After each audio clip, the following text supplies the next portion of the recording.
Your partnership with the Ugandan Water Project can ensure that this is the last generation of children that walk for water.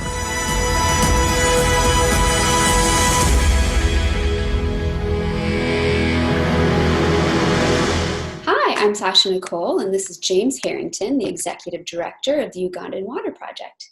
Today, James will share with us about the work that the Ugandan Water Project is doing to equip Ugandan communities to have access to safe water. I'm sure you will find the impacts of his work to be very inspiring.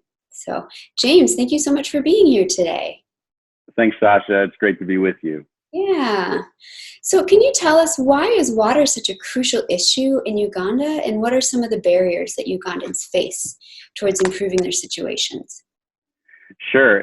What's interesting is Uganda's on the equator, and there's actually a lot of water in that country. It's not like North Africa where there's just not any water anywhere in some of those arid climates. But the real problem in Uganda is the water that's available is contaminated. It's not safe. It's in swamps, it's in rivers, it's in ponds, and surface water just is so easily contaminated. And so without a very developed infrastructure, the reality is just there's millions of people in Uganda that every day have to struggle to figure out where they're sourcing their water and then how to make it safe. And it's important. Why? Well, because next to oxygen, there's nothing we need more than water. If you look at Maslow's hierarchy of needs, I always tell people, what's it like to live a day without clean water? I don't know. Try holding your breath for 6 minutes. Sure. It's just all of life is impacted by water.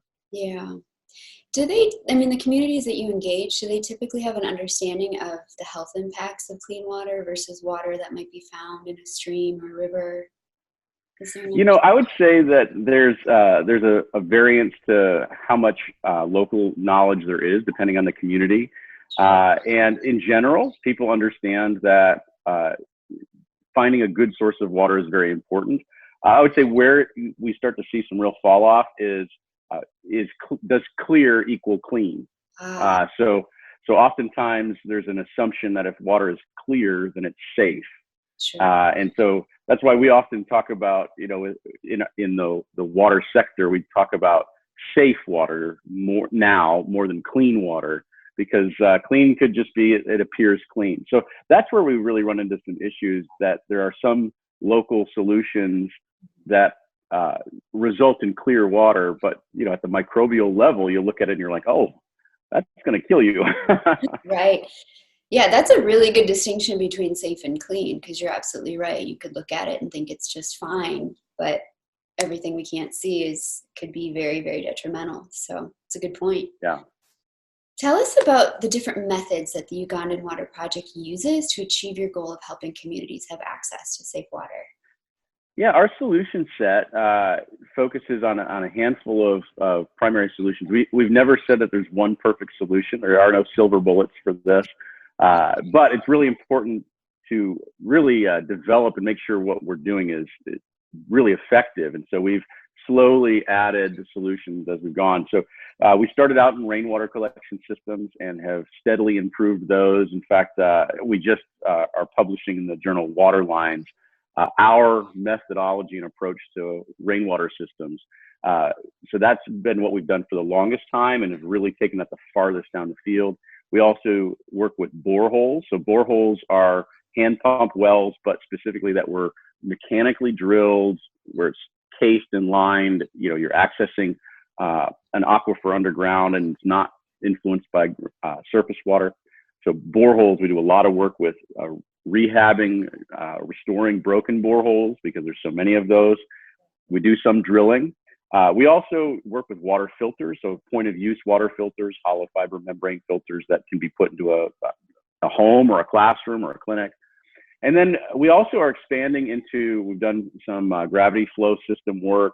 We're starting to do some mechanized boreholes, so like solar pumped water towers and some things like that. So that's sort of our solution set currently. Okay. That's a very diverse range of solutions, instead of just focusing on boreholes or just on solar solutions. Is that partly because it's just evolved that way, or was it more out of need where different regions were a better fit for one solution over another, or what led to that? Yeah, it goes hand in hand with us focusing on Uganda. As you learn the country, you learn what works best in each region. So, for instance, recently we were asked by some folks out in Kanungu district, which is in the southwest of Uganda, where it gets a little mountainous on the way to Rwanda. And they were asking for help, and they were a little dismayed because they didn't have a lot of resources to help put towards the solution. But the right solution is a gravity flow system, because out in that area, it's in the Western Rift Valley, and in the Western Rift, oftentimes the aquifers when you're drilling are salty. And that's not categorically, but it isn't uncommon to find salt in their specific area. There are salty boreholes. So drilling isn't a great option. That is an undeveloped area where they don't have a lot of metal roofs. So rainwater catchment doesn't work very well on thatch. Mm-hmm. And so, but they have these springs that happen up in the mountains, up in the higher topography. And so gravity flow systems are great there. So it's one of those things where we have to be, on one hand, proactive and also reactive, and recognize, hey, this is where we're going to get the bang for buck, and so that's sort of driven some of our, the way we learn and the way we propose solutions. Sure. You have to really have an understanding of what works well. Yeah. And how do you know, and the communities especially, that the water is in fact safe for them to drink? That's an excellent question. You only know if you're testing, really. Okay. We actually have, we have two responses to that. One is water quality testing. So we test regularly. We do field testing where we're actually, running a test that gives a result fairly quickly in the field. That gives us the number one indicator is presence and absence for E. coli in the water. That's what the World Health Organization says is the number one indicator for safe wash water or safe drinking water. So we do that, and we track those results. We also always tell people it's a photograph. Like, you and I are wearing particular outfits today. If you saw us on another day, it's still us, even if we're wearing something different, right? The snapshot of us today doesn't mean that, it's going to look like exactly the same tomorrow. So we always say a water test is just a photograph. Mm-hmm. You have to make sure you understand it.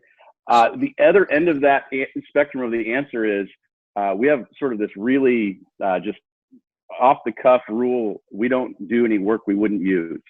Okay. So if we wouldn't drink from it ourselves, we're not going to do it. And so that's one of the, how do we know it's safe? Because we drink from our water solution. A literal test. Yeah, I realize that's not a real technical answer, but you'd be surprised. Good answer. Yeah, there's people doing work in the water sector that their approach is more of a stepped solution. They say, well, it's not perfect, but it's progress. And I understand that. There's plenty of great people I respect that are using that approach. It's not an approach I can, I feel good about. I want to make sure that I or my family would be able to drink from whatever water source we're providing for a community. So those are sort of my two answers. How do we know it's safe? We test, and we'd throw in our chips and take a drink ourselves. Excellent. Yeah. Wonderful. And then beyond water, I know that you offer other services or solutions. Can you say more about what those are? Sure. So two other areas that really are important for us are, one, data, right? I think that one of the most exciting things, it sounds very geeky, but one of the most exciting things in the water sector right now is how data is informing decisions. And so we've really developed an expertise. We work on the Mwater platform, which is the fastest growing live data platform in the water sector. And in Uganda, we're actually the only Mwater certified trainers in East Africa, our staff. And so we help other organizations develop their toolkits and help them convert from paper to live data, because that really gives them visibility to what's going on with their work. And it really is paving the way for the future to interface between local government in Uganda and the organization, so that everyone is working on the same platform, so that people can really coordinate and collaborate. So that's one thing, is advancing Mwater or a live digital data platform for organizations and government. And then the other thing is we have a program called AquaTrust, and AquaTrust is about maintenance. We recognize that charities are great catalysts, but ultimately we have to have real sustainability, which means at some point the charity is not going to be there and it shouldn't be there. And so our AquaTrust program is a perpetual subscription-based service for communities where they can contract with what we've formed as a local company in Uganda to provide ongoing maintenance to boreholes. And so it allows them to have the reliability of 99% uptime for an affordable fee, and really raising the bar for what they expect from performance on their hand pumps. And so we're excited about how sustainability programs, professionalizing operations and maintenance for these things, is going to change the future. Yeah, that's cool. Just a couple of thoughts on that. You know, I'm familiar with Mwater. You're not the only one in this field using it. It's being used in countries all over the world. Yeah. When we think about development, you know, that concept of sharing knowledge and sharing data is so crucial, because we're not just silos doing our own thing over here. You know, I mean, look at, right. You know, we're on the tail end of a pandemic right now, and you think about how much doctors and clinicians had to collaborate and share everything that they knew to find solutions. And I think this idea is also really important in the developing world. And so I love hearing about platforms like Mwater that makes that really accessible, because ultimately, you know, to simplify this maybe a little too much, but we all do better when we all do better. And so if we have access and we can share this knowledge, everyone wins in the end. So I love hearing that is really taking off in this world. So that's just my 2 cents on that. And then I wanted to dig in a little bit more into the sustainability piece, and I kind of wanted to dig in a little bit more to the details of your AquaTrust program and how that works, and how that's been effective in allowing the local people to ensure that their water remains sustainable and accessible for them for generations to come. Yeah, so it's a new program, so it's still in that piloting phase.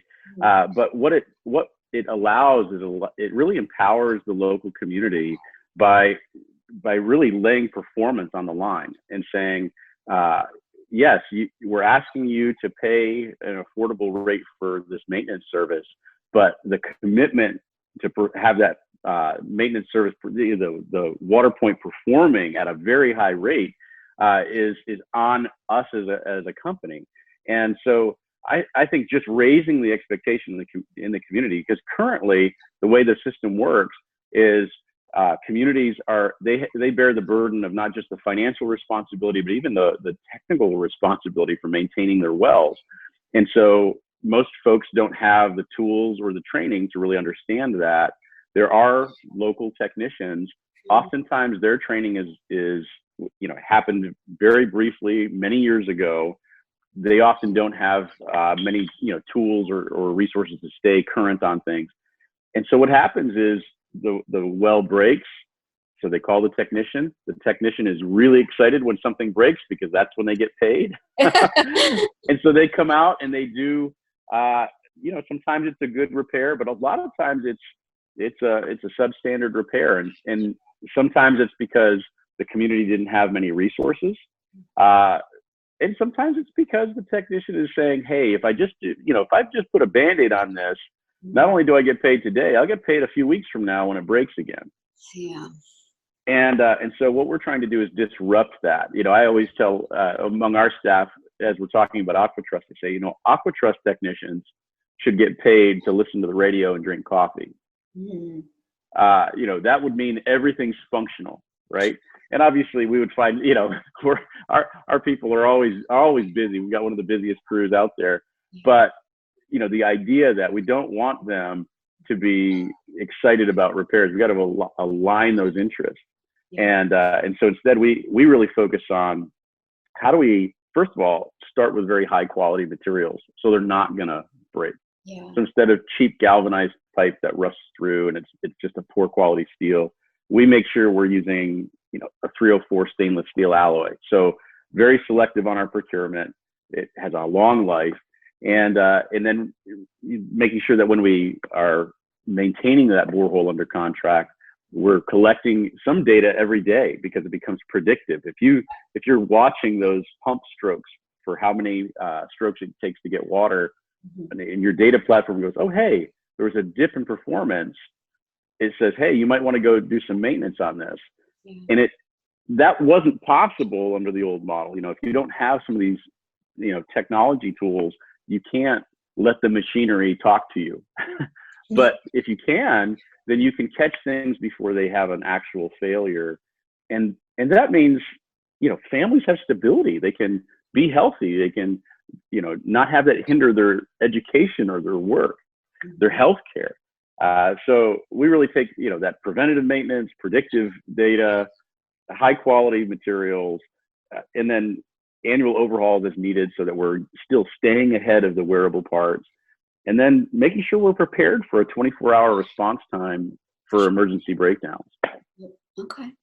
And how do you measure your impact? What's your... Yeah. There's a few things that we really track. It comes down to, we're not in the water business. We're in the freedom and transformation business. Yeah. And so when you look at the impact of how water scarcity or lack of access to safe water it holds down one part of poverty. Poverty is really just this bondage that's holding back people from their purpose, their capacity, what they were created to do in this world. We recognize it impacts time, it impacts health, it impacts money. And so we look at some of those things. And so first of all, we just want to make sure that our solutions are functional. And so, again, making sure that when we install work for the following 2 years, we're back every 6 months, just checking on functionality and making sure, hey, was this installed in a way that it really was supposed to? And building that connection to the local community so that they know if they have a problem, we're here to help. And so we see 96% functionality at 2 years, which is significantly higher than the average. You see about a 50% failure rate at 2 years for most water projects. We also track time. So for instance, our borehole rehabilitation work, we found that on average, it redeems 70 minutes in the life of a family. Wow. Just in saved waiting time, 70 minutes a day. Wow. So I don't know in your life if you've ever thought, boy, I wish I had another hour today.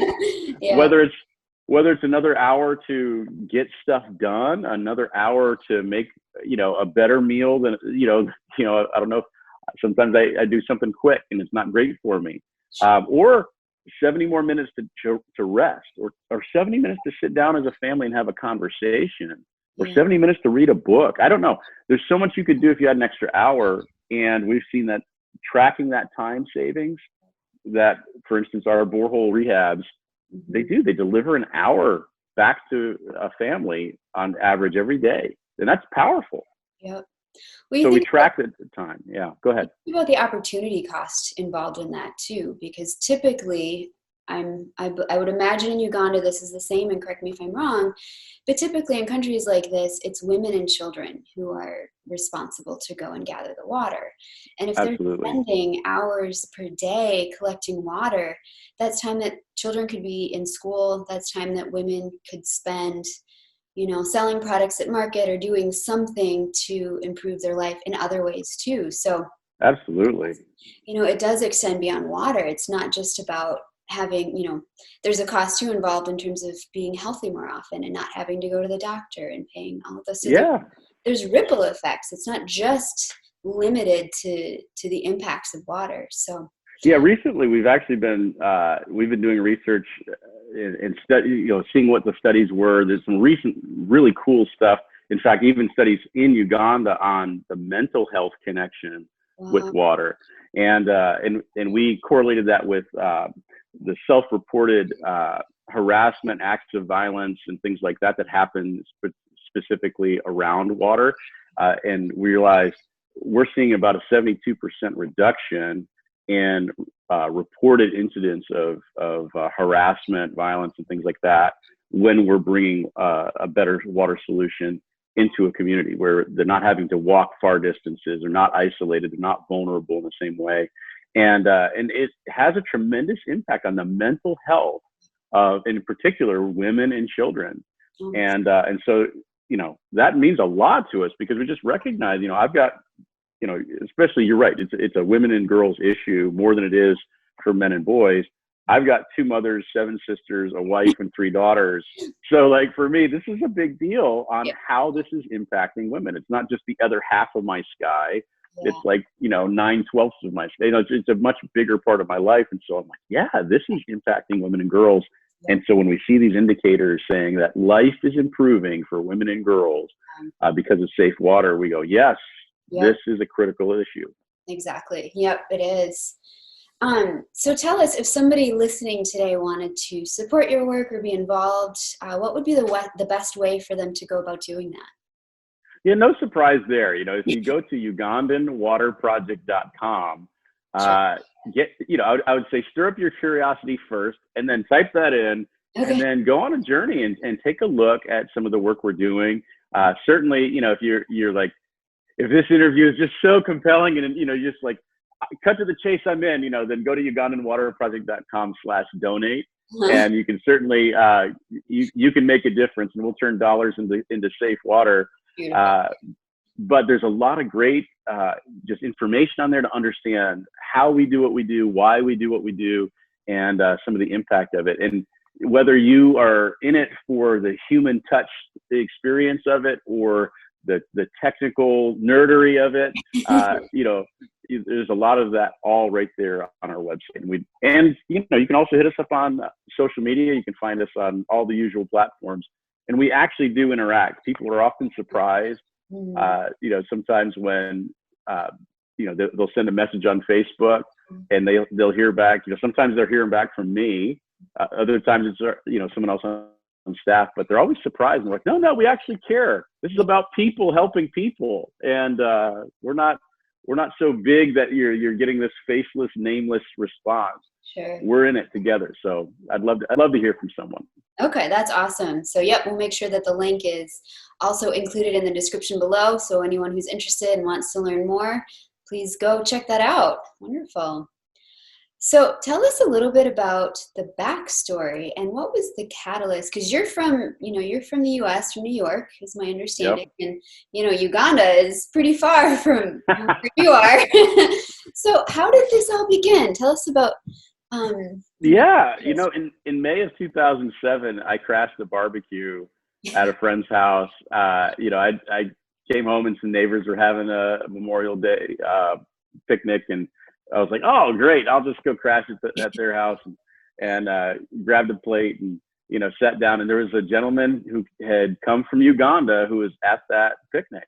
And I love people from other cultures. I just find, you know, the juxtaposition of commonality and differences all at the same time is just a beautiful thing when you're engaging, whether it's other cultures in the US or other cultures globally. And so I, you know, gravitated towards him, just sat down to talk. And I was captivated by, here's a guy that just loves Uganda, loves the people, the place, the music, the food, you know, the weather.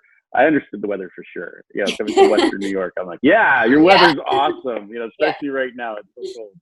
But even in that conversation, here was a guy with a fantastic education. He had a master's degree, and he'd been trained as a teacher and as a pastor. He'd started schools, he started churches, and a very dynamic, engaging guy.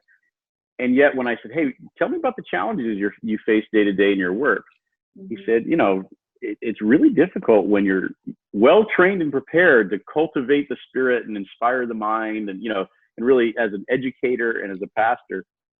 He said, "But you're looking into the faces." He goes, "I look into the faces of classrooms and congregations of people that are hungry and sick and thirsty." And we got talking about that, and in particular, it just captivated me that they don't have clean water. That came up in that very first conversation, and that his kids and he as a child, that in their community, that's a regular occurrence. You have to walk for water. And, my kids don't have to do that. And it just really hit me. And yet it also struck me that this is not something we don't know how to do. This is not, trying to cure rare tropical diseases. This is not trying to put a man on Mars. This is water. It's essential to human life. If there's people living anywhere on the planet, we figured that out. So this is solvable. And so that even in that first conversation got my attention. And I just sort of kept in touch with him while he was in the States, started doing some homework and just educating myself, and realized, like, this is a solvable problem. And it was about a year after meeting him, we'd stayed in touch. I'm a naturally skeptical person, so I did a little bit of homework just to find out, is this guy legit, that sort of thing. Yeah. And we came up with this idea to, hey, let's try to do some rainwater collection systems for some community buildings. And really, it was about a year later, a little over a year later, me and some friends, we'd raised a little money on this idea to put rainwater tanks on rural churches. Went over to Uganda and saw the first 2 rainwater systems done.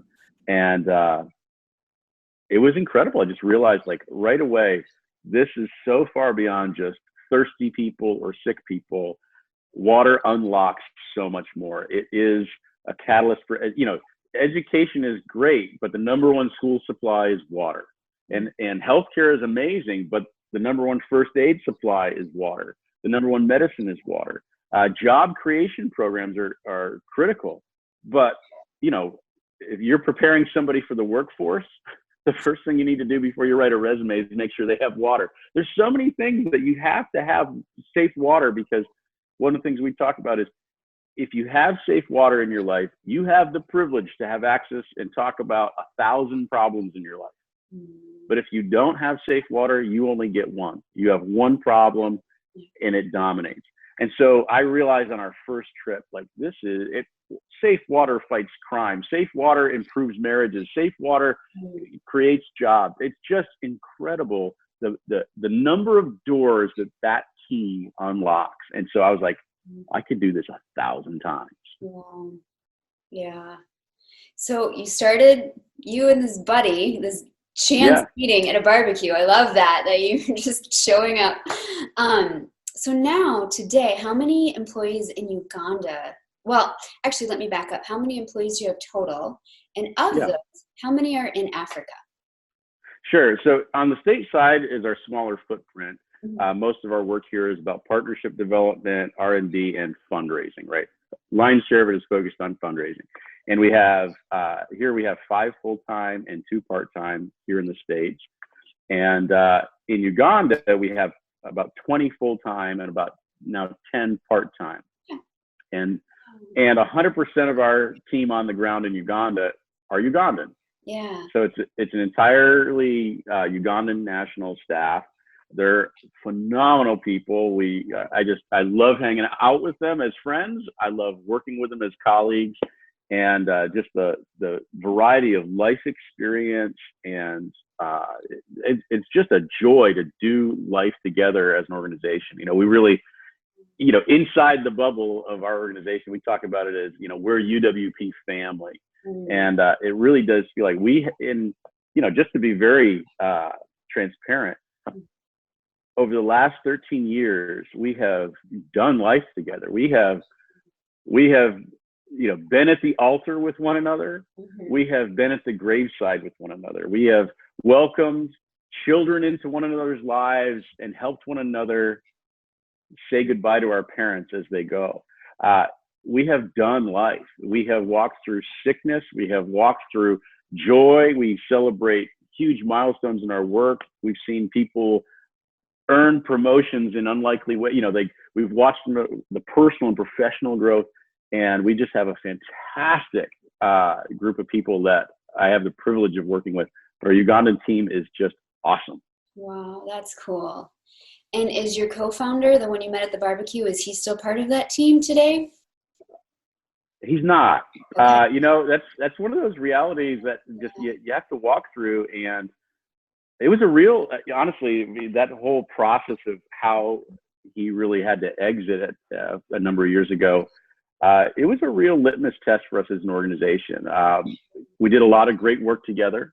I really appreciate him and that relationship. but there did come a point where we realized that there were some real problems in how he was operating. And we realized, not all the numbers added up. Sure.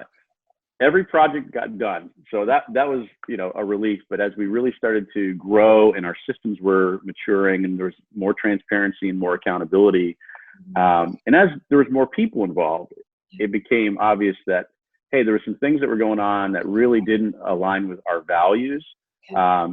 And we were just a real compromise. And so I had to really, I tried to address that with, tools and systems and process, but really it came down to a character issue. And I had to do the heart-wrenching thing of having to dismiss him. And, that broke my heart. But there comes a point where you have to recognize that we're committed to a mission, and it's a sacred trust between those we're serving and those who are funding us. Yep. And not one of us is above that sacred trust. And so it was an important process, a painful one, but ultimately it was very healthy to go through that. And I think it really was a powerful thing for all of our staff to see that, hey, it doesn't matter who you are, if you're not doing things right, you're not going to be part of this. Yep. I appreciate your sharing that. I think that's a really valuable point to bring, because especially in the nonprofit or charity sector, I think we have a lot of us enter into it with a big heart, and we don't always want to have those hard conversations or say no to people or let people go. And I think especially in this case where this person was your founder and he was your friend first, that had to have been a really tough decision. But I really respect that you still said, no, mission first. And if this is not aligning with our end goal, then we have to let this person go. And, we wish them well. And I hope no feelings, but those are it's really hard too, because there's a strong current flowing in the nonprofit sector that really is, I think, raising some good questions, but challenging the role of Western leaders and local leaders and local staff, and really trying to make sure and just ask the question of, is there a colonialism? Is there is there anything toxic within the culture of these relationships? And so here I was recognizing, like, okay, I am, the white American male, and he is the indigenous local leader there. And, is this a situation where I just want to be the boss and I just want to call the shots and that sort of thing? And there was some accusation of that, but at the end of the day, I looked and I said, that's really not what my heart is. I can really point to, he and I, fortunately, he and I both ascribe to a higher order absolute that isn't about his culture or my culture. It's that we both submit to a higher culture, and in that we both come from a very similar faith background, and we could look at it and say, hey, we both submit to something that says, according to that, there's some things that we really can't accept. But it's tough when you have some of those other big conversations floating around and you're like, oh gosh, am I one of those bad, people that's just trying to, be the know-it-all, controlling and manipulative American, Yeah. I respect and admire the introspection too that must have gone into that, because we do all want to look at ourselves in the mirror and think, what am I bringing to this? What am I contributing? Am I feeding into a dynamic that I shouldn't? And that's right. These are hard questions, and there's no one size fits all answer. You have to, kind of take it case by case. And then, like you alluded to, you have a faith that gives you a certain ethic that you are, bound to or submitted to, and that gives you a sense of guidance in that. But we all have to face these questions. And I think too, from a management standpoint, we're only as strong as our weakest link. And so if we're looking at our team as a unit, as a total unit, and we're seeing, a breakdown somewhere, I mean, first, you want to go in and try and fix the breakdown. Is this resolvable? Can we fix this? Sometimes it's a tiny pivot. Sometimes it's very simple, and sometimes it's not. And that's when you have to make the hard decisions. Do I remove this link, or do I repair this link? So I appreciate your sharing that, because I would imagine every organization is going to face something like that, in some capacity. And it's not simple, especially when friendships are involved and there's the personal connection. So, yeah. And I will say, like, you often can't tell, you don't have that clarity until you can get through the other side. Yeah. And that's one of the hardest things about decisions like that as a leader. Yeah. And I had that reassurance on the other side of the decision. All of a sudden in the next few months, we saw just incredible growth in our organization because a restraint had been broken off, right? And so that was reassuring, because there was real torment just for me, just the grief that I had to walk through personally. This is a man I still love, but just recognizing, like, hey, we don't get to do this anymore together. And so, you're questioning yourself as you go through that process. But then we get through the other side, and I watched how our team began to thrive in ways where there just hadn't been the freedom to, because there was this internal cancer. And so that was reassuring, that oftentimes as a leader, I say from that experience, I learned, you really don't always know for sure. Mm-hmm. And that's hard to have a decision where you're like, you can make all the, ask for advice and meet wisdom, but there is some risk in it. Mm-hmm. And oftentimes, though, on the other side of it, you realize, okay, that was the right decision. Yep. Well, you've probably answered this question, but I'm going to ask it anyway, which is, what is the most impactful lessons you've learned in over a decade of working with Ugandans to help them achieve sustainable access to safe water? Yeah, I would say I've realized that especially when you're working like this cross-culturally, yep. I've learned the value of that cross-cultural exchange, mm-hmm. and that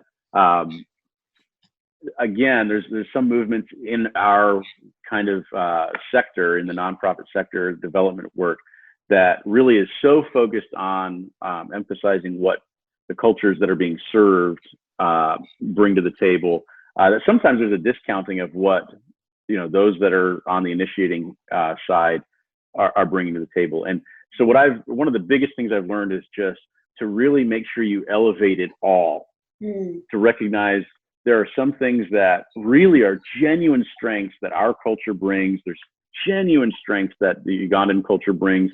And so we have to have this real just respect and humility for that, but also defend what we know is a real high value, and cultivate that, and recognize that in the blending, you then have this third culture that takes shape. And so that's one thing. The other thing is just patience. As much as I would say speed and agility is part of our secret sauce, we take a solution, we figure out how to continue to tweak it, innovate it, improve it, and we're always doing that. And one of the big things we're working to do is work faster without compromising. At the same time, we've had to realize that patience is one of the most powerful tools, whether it's how we work with the local community. As much as I want to go, Ugandan culture has taught me, like, there's some things you just have to be patient and wait for. And like, that's where the breakthrough comes, is just impatience. And, that's a great thing, especially for us fast moving Westerners that, goodness gracious, Amazon gives me a 1-click option, because 2 clicks is like, I really have to wait around and do 2 clicks. Yep. So, really, I think that's one of the most powerful things in our work that I've learned over the years. It's just the power of patience as a development tool. Yeah, that's fantastic. Where do you see the Ugandan Water Project in the next 5 to 10 years? Do you have a long-term strategy that you're working towards? We are going to take over the world. Okay. Be the African Water Project next. Exactly. That's right. We really are very excited about what is happening in Uganda over the next 5 to 10 years in the water sector. We anticipate a lot more partnership with government. That's already beginning. And so our goal is to actually, for instance, take our Mwater data work and actually take that national to where we upgrade the entire water tracking system, asset management system for Uganda to a live data system that allows all of those silos between government and private companies and NGOs to really work together towards the same goal.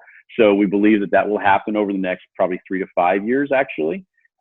We also anticipate seeing a much broader use of things like AquaTrust to do professionalized operations and maintenance for rural water supply. And honestly, we believe that safe and sustainably managed water for all is within a 10 years goal for Uganda. We believe from what we see and who we're working with and what we see around us in Uganda, even what the government is doing, we believe that what we'll see is we're going to see that advance, and that our work will be less about creating new water points and more about managing those and really transitioning from a lot of charity inputs to really how does our Ugandan organization transition to that, to that maintenance function and really looking at operations and maintenance service long term. That's fantastic. Wonderful. Well, I appreciate everything that you've shared with us today. If, one more time, if anyone listening wanted to be involved in your work or support it, what would be the best way for them to do that? Yeah, you can hit our website, UgandanWaterProject.com. Or, hey, send me a text message, 585-752-5396. We're real accessible. I think that's just one of those things that really actually makes working together that much more fun, is when you say, no, this isn't about, the formalities. It's like, no, let's get into the trenches. Let's do change together that we believe in. So hit our website or give me a call, but we'd love to hear from you. All right. He said it. He gave you his number, so he means it. He's serious. Wonderful. Well, thank you. Thank you so much for being here and sharing about your journey and your story. I think it's really inspiring what you're doing, and I see really good things up ahead for the Ugandan Water Project. So thank you so much for being here today. All right. Thanks so much, Sasha. Thanks. Here at Emanate International, it is our mission to promote nonprofits and social enterprises that equip their recipients to become independent, autonomous, and thriving members of society. Indeed, the Ugandan Water Project is certainly doing great work to equip leaders for sustainable change in their communities. If you enjoyed today's discussion, please be sure to hit the subscribe button and the notification bell so that you will be in the know for future inspirational conversations with other leaders who are making great gains in improving our world. Thank you.